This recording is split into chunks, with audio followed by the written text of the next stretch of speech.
Социјалдемократскиот сојуз е истата партија која што беше и пред 5, и пред 10, и пред 15, и пред 20 години. Тоа е основната карактеристика која што прави разлика денеска помеѓу ВМРО ДПМН и Социјалдемократскиот сојуз.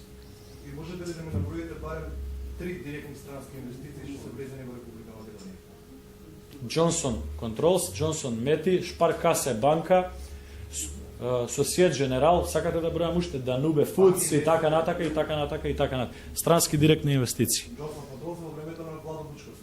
Тоа веројатно е став на ваш личен и на вашата редакција, меѓутоа јас не се согласувам со тоа. И не ми одговоривте на прашањето колку години на власт е ВМРО ДПМН. Мислам дека ви одговорив точно и прецизно. Дали има други прашања?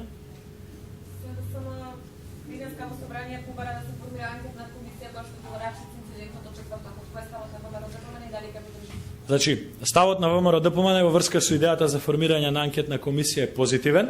Ние ќе го поддржиме формирањето на анкетна комисија, без да прејудицираме било каква вина ваму, таму, на трето, на пето место, со тоа што цениме дека оваа иницијатива е доказ дека Социјалдемократскиот сојуз свати каква грешка направи и свати што всушност направија тие неколку пратеници на Социјалдемократскиот сојуз. За да биде ефикасна работата, ние цениме дека треба анкетната комисија да ја раководи човек кој што не е директно поврзан и тангиран со случувањата, и затоа ВМРО ДПМН ќе предложи господинот Павле Трајанов да раководи и председава со ова анкетна комисија, човек кој што има огромно искуство токму во безбедносните и во работите поврзани со Министерството за внатрешни работи. Тоа е ставот на ВМРО ДПМН по врска. Тоа што се бара одговорност само врз основа на членот 43 од Законот за собрание на Република Македонија. Тоа е обид.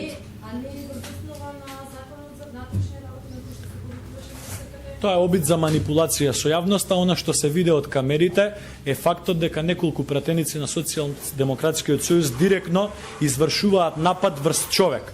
Без разлика дали тој човек е припадник на МВР, дали е снимател, дали е новинар, дали е член на ВМРО, дали е член на СДСМ, дали е работник, дали е стечаец. Пратеници на Социјалдемократскиот сојуз се осмелија да нападнат човек. Се друго е ирелевантно. Замислете, во една држава пратениците кои што треба да бидат најголеми борци за демократија извршуваат груб напад врз човек.